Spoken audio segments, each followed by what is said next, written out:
And welcome into the 3 and Out podcast. Dustin Pierce, David McReynolds, special guest Alex Bell, and Gary Grays on the telephone. So a lot going on today. Excited to bring you some West Texas football. Talk a little bit about Lee and Midland High, Midland Christian, Trinity, Greenwood, and of course UTPB. So we want to take just a moment before we get too deep into football to remind you the absolute best place to listen to high school football, at least from a 6A variety, is going to be through the Midland ISD Athletics app. So download that app. You can choose Lee or Midland High. You're going to click the 3-bar drop-down menu. Click on broadcast. It'll bring up the game at hand. Click on the headphones icon. You can listen right there from your streaming device. That is the best way to catch us all season long. So this week, Midland High taking on Harlingen. That's a nice, healthy road trip. Why don't you guys tell us a little bit? Gary, let's start with you via telephone. Tell us about Midland High and where they've been, what they expect this week. Bit of a struggle. Abilene came to town, and it was homecoming. The offense was just almost nowhere to be found, as I think we only had about 23 yards with 3 or 4 minutes left in the ball game. Defense, although played well, leaving the coaching staff very, very optimistic. Offensive struggles allowed Abilene good field position. They scored on drives of 27 and 33 yards. And Midland just had a lot of trouble moving the ball. I talked to Coach this week, and he said, one of the issues was Abilene would stack 9 guys in the box. And it just made it really hard to do anything. And they shut down a running game, which has included Daniel Garcia 2 weeks in a row with 200-plus yards rushing. But he was just basically shut out. 15 rushes for 59 yards. Jordan Springer, who has just been a beast in the power formation, came on and ran another 5 times, I think, and only had probably 20 yards or so. So it was a challenge. One thing that we did see that was a bit exciting, and David, you may want to touch base on this a little bit, was we saw sophomore quarterback Landry Walls get his first significant playing time. Really? And according to Coach, we're going to see him a little this week. David, tell us about him. What impressed you the most? Yeah, more than anything. Goodness gracious, where did I go? It lost me. You guys can't hear me? I can hear you. We hear you just fine. Okay, well, good. I can't hear myself in my ears, so whatever that means, I'll stay with you guys then. Yeah, Landry Walls he came in the fourth quarter and just lit it up, passing for 75 yards, where the offense up to that point had only netted about 20-something yards of offense. The down statistic is also, look, we had 109 total yards of offense. 91 of that was passing. Wow. So even though Gary gave you a stat of 58 yards rushing for Daniel Garcia, we had 50 yards of losses because of sacks. Wow. In that third and fourth quarter. The offensive production was terrible. But Landry Walls really did a great job. Came in, threw passes like he'd been throwing all year, and was accurate with those throws, connected on 5 of 9 and for those 75 yards, and moved the offense right down the field for a score. Wow. So he really did. He impressed coming in young, and again, an exciting idea to think about a guy like that that's going to be in the program for another 2 years for him. Yeah, and we're not going to refer to it as any kind of quarterback controversy, but both of those guys are going to play this week, Nick Peralta and Landry Walls, and we're going to just see who does the best job, Coach says, and who's better for the team at that moment. So expect to hear both of those guys' names called this week. Midland High, we travel to Harlingen, 11 a.m. start, same as the Lee game. We're going to be on FM as usual, 102.1 KFCX, and as Dustin said, always check it out on the app. Harlingen coming in at 3-1. Their loss is against Converse Judson, who's number 10 in the state, lost 39-0. Wow. So I don't think they've really had many challenges. They played some local teams down there. So we'll see what happens. It's a team that went to the playoffs last year and lost in round 1. And Midland High beat them last year in Midland 51-30. So we'll see what happens. We're excited to bring you that game, and we'll be down in the valley calling that. So. Awesome. There you have it. Well, sweet. Well, here at Grande, kickoff will be Saturday at 11 o'clock. Lee taking on San Benito, and that is here in Texas, much to his chagrin. Didn't know if that was a California team or what we were playing. San Benito 2-2 on the year. Kind of similar to Gary. They've haven't played much. They lost to the number 3 team, Cal Allen, 28-20. They lost to a team, another team, 34-13. Or I checked that, 45-37 United out of South Texas. Won a couple of games. Nothing major. Honestly, San Benito, a team that probably hasn't faced anyone remotely close to the power that Lee's going to bring. So Lee entering this game, they've outscored opponents 144-33 in the last 2 games. 4-0, first time since 17, which they had 1 year. But, in 17 they went 5-0, and then they fell to Central in a district game on the road in San Angelo. 4-0 now, looking to go 5-0 for that first time since 17. Bright spots, and then I want to introduce Alex and get his hot take. Mikey Serrano, 6 touchdown passes on Friday night. So far in 4 games, he's thrown 20 touchdown passes. Oh, my God. Good. Yeah. So that's how many touchdown passes John Rogers had in the 98 championship season. So Very just impressive. Throwing that out there. Mikey's got that through 4 games. Caden Coots threw 34, the most ever, threw a few to this guy right here. That's my quarterback. Yeah, so and he's going to blow Caden out the water. I love him, but he's going to blow every record Caden has out the water. I have a feeling he will. Yeah. I have a feeling he will. His primary target, Loic Fungi, he had 174 yards, 3 touchdowns, and Shamar Davis 6 rushes for 105.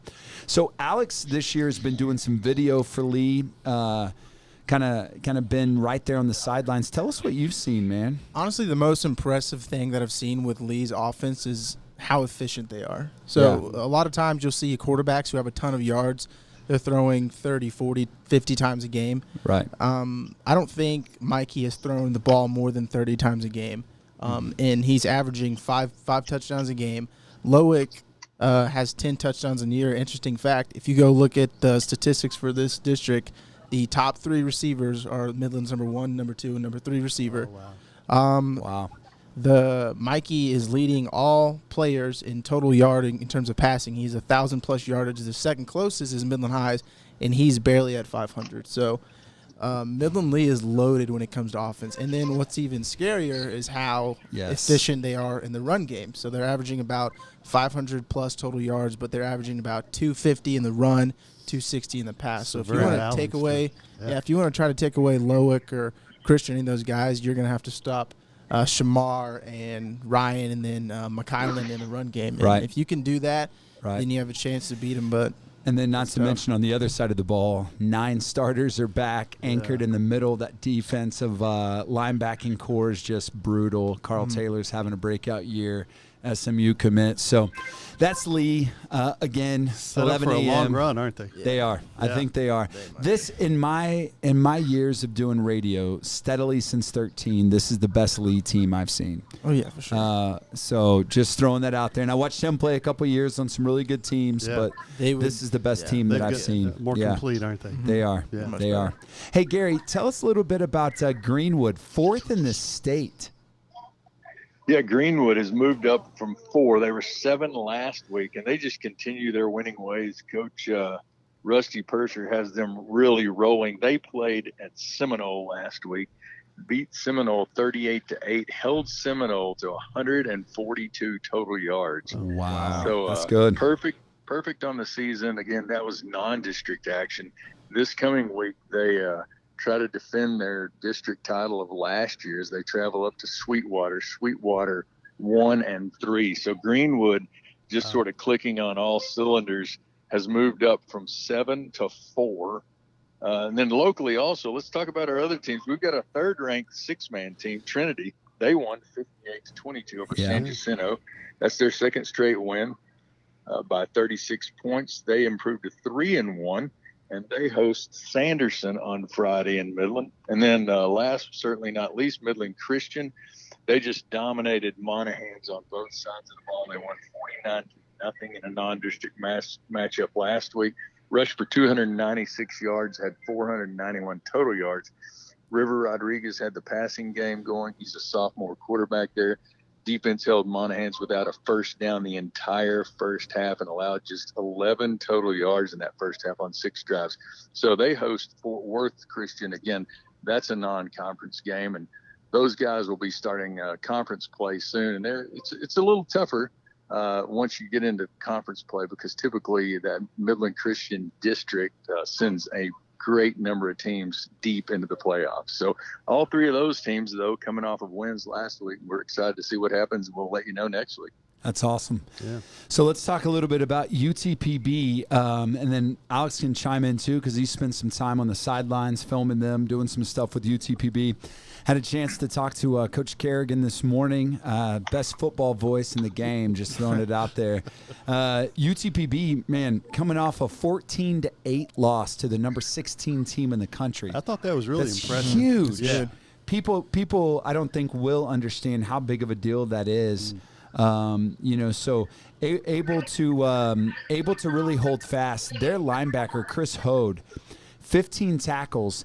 He leads the nation for a career in tackles, all levels combined. He's got 400-plus tackles. Coach didn't have the exact number. 400-plus tackles in his career, more than anyone in any division in all of college football. Wow. Right here at UTPB. It's insane. I just want to throw that out there. That's a big deal. Yeah. D2 guys can go pro, so I'm just throwing that out there. And then so they defensively they looked great. But Coach said they just struggled offensively. I mean, a lot of the same old things, just couldn't find their rhythm, but they couldn't be more impressed with what they did defensively. And that sets them up for number 4, Tarleton State, this Saturday at Ratliff at 7. Kind of a special promotion, free food to the first 2,000 people that are there by 5 o'clock. Chuck Wagon Gang's going to feed them. So if you need an excuse to go watch college football, eat some free Chuck Wagon Gang. Well, yeah, a game like this is good. One, they made an impression and probably opened some eyes after the game last week. Right. But to bring in a team like Tarleton, there's a number of Tarleton kids from this Right. area. That's exactly so right. Raises some interest in a game like that. Yeah. Tell us what you've seen in UTPB. I mean, coming into this game, they're going to be 3-1. What have you seen? So it was cool because I got to spend pretty much all their fall camp and heading into watching their season, and just hearing them on the sidelines, you could feel they're ready. Like, if they're going to capitalize, this is the time. Their leaders, offense and defensively, just challenging each other, and it was really interesting because you would not think that this is a team who's kind of struggled pretty severely in the past, but they came in ready to go. And Coach Kerrigan, you would never know that that they were pretty much fighting for their lives every single game. But I wouldn't be surprised if they're challenging Tarleton, Angelo State, West Texas A&M, those guys in the future. So and look that's out for awesome to see Falcons. that happening so quickly. Well, and what's really cool, I mean, Coach Kerrigan is playing against guys he recruited when he was a coach at Tarleton. Mm-hmm. So there's some special connection with the running back, Daniel McCants for Tarleton, who's a all-star player. Some of the other guys they recruited, they literally brought in. So no one probably knows these guys better than Coach Kerrigan. And he's hungry and ready to see what happens Saturday night. Again, kickoff at 7 from Ratliff. That'll be good. All right, well, let's move into our 3-and-out portion. And, Gary, why don't you start us off? What do you want to talk about, 3-and-out?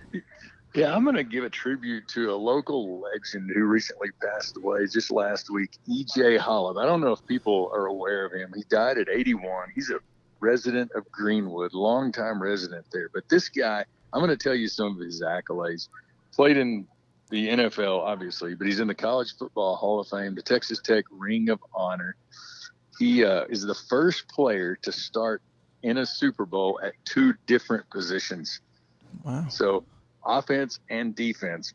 He's the first team All-American at center in 1959 and 60, the first Red Raider in school history to earn the honor twice in his career. He was Tech's first consensus All-American as a senior in 1960, as well as the school's first selection to the All-Southwest Conference team that year. Impressively, he finished 10th in the Heisman voting as a senior. So it's just capped a memorable collegiate career. He's in the National Football Foundation's College Football Hall of Fame, the Texas Tech Hall of Fame, and the Texas Tech Ring of Honor. So E.J. Holland, local legend, Texas Tech graduate, former NFL player, passed away last week. But just want to honor him with my 3-and-out portion. That's beautiful. Thank you for that. What a great tribute. Thank you. That's absolutely. So me and Alex are going to tag team this, but ours is going to be about district realignment. So district realignment's coming up. This is going to be this offseason is going to be a realignment year. Honestly, I had a chance to talk to Coach A to Z this weekend, and he had kind of even mentioned, like, we're done playing El Paso. We're done with some of these long travel games. But what we've got to do is we've got to see District 2 or whatever they name us. We need to see Abilene back in this district, San Angelo back in this district. Like, I mean, even if we go 8-team super district like we did back in the day, fair enough. But some of the argument is Abilene's too far from Amarillo. It's only a little over 4 hours. Abilene's an hour and a half from San Angelo. Abilene is 2.5 from Lubbock. So I see my take would be Midland Odessa teams, San Angelo Central, Tascosa, Abilene High, Friendship, creating a super district. By that time, who knows what Cooper's going to be realigned. What's some of your take? Because did you play in that big?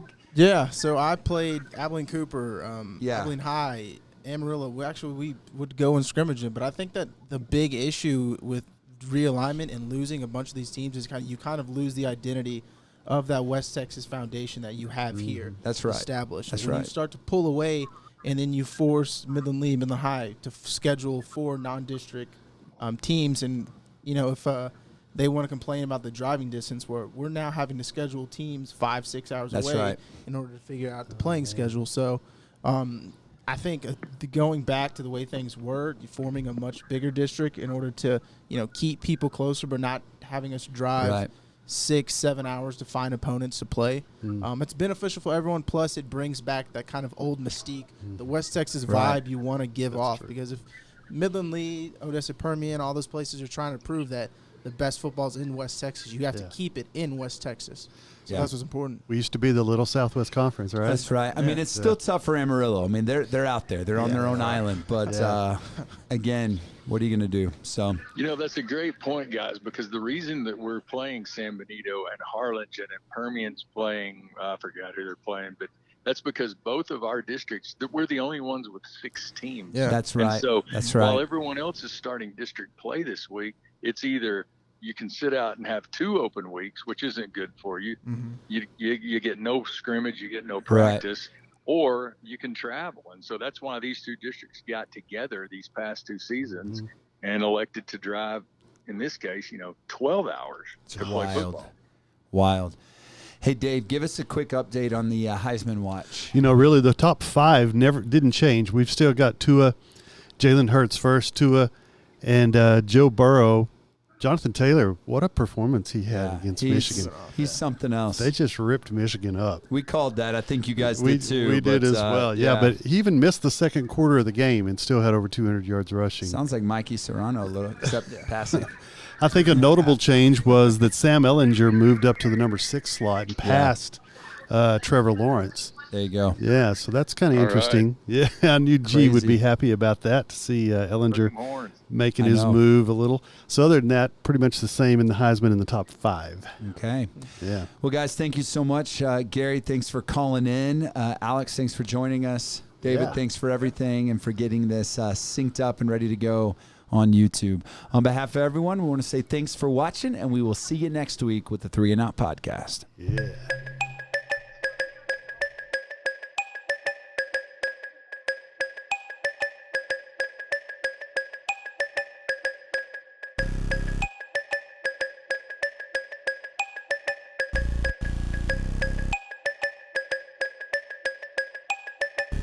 Yeah.